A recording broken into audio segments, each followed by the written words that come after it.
have a detrimental effect on children's quality of life, their performance at school, and their success later in life even. Now, this is an unfortunate daily reality for millions of children, many here even in Texas. So joining us to discuss is the Chief Dental Director for United Healthcare Dental Texas Children's Medicaid Plan, Dr. Ankit Amin. Welcome to the show.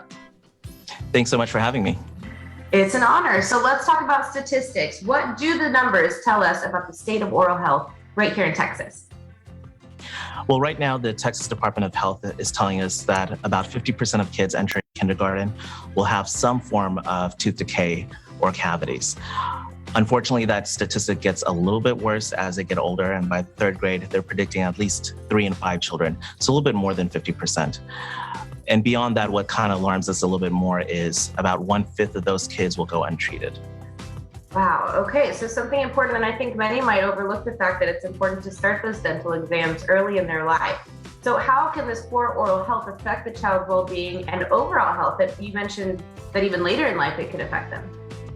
What we're saying is that kids with untreated cavities can suffer from pain, they can suffer from infections, and downstream effects, we'll see issues with poor oral habits, poor diet habits, possibly lack of sleep, difficulty focusing, and possible poor school performance, and just an overall lack of overall well-being. Okay, so I think the main factor for most parents, I can relate, although I found a solution here, but some of us just have a fear of taking our child to the dentist, maybe due to some childhood trauma that we may have had. So how can we get over that fear and also develop healthier at-home habits? Because it does start at home. Correct, and that's one of the things I do like to tell our parents is really good, healthy oral habits really do start at home. We set the example for our kids. So if we have healthy habits and if we show them to our kids, more than likely they will also emulate. I encourage parents to work with their kids to brush and floss at least twice a day. For infants, start off with a soft bristle toothbrush and just plain water. As they get a little bit older, introduce some toothpaste and encourage your children to practice on their own and help monitor them. When it comes to their dental visits, definitely make sure you schedule and maintain your regular dental visits. Talk to the dentist if you have any major concerns. But more than that, I tell people, let's try and make it a happy and fun experience for the kids. What we don't want is the child to walk away from a negative impression of being in the dental chair.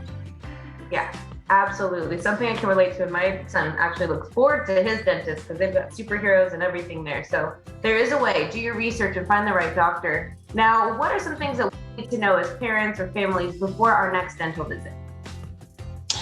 Right. So as of right now, we all know the current situation is a little bit different in light of the pandemic.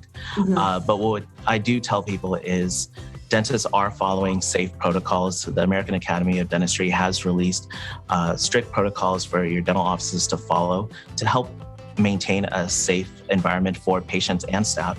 And this is all in addition to what they already currently do for infection control protocols. On top of that, I also encourage parents to go ahead and call your dental office in advance. Find out what they have in place as far as protocols. There may be a possible waiting room restriction. There could be a possible mask mandate. So call in advance and try to get that information. Now, tell me where we can go for more information. For more information on oral health, you can visit mouthhealthy.org or also dentaltx.uhc.com if you have any more questions or information needed on United Healthcare Dental.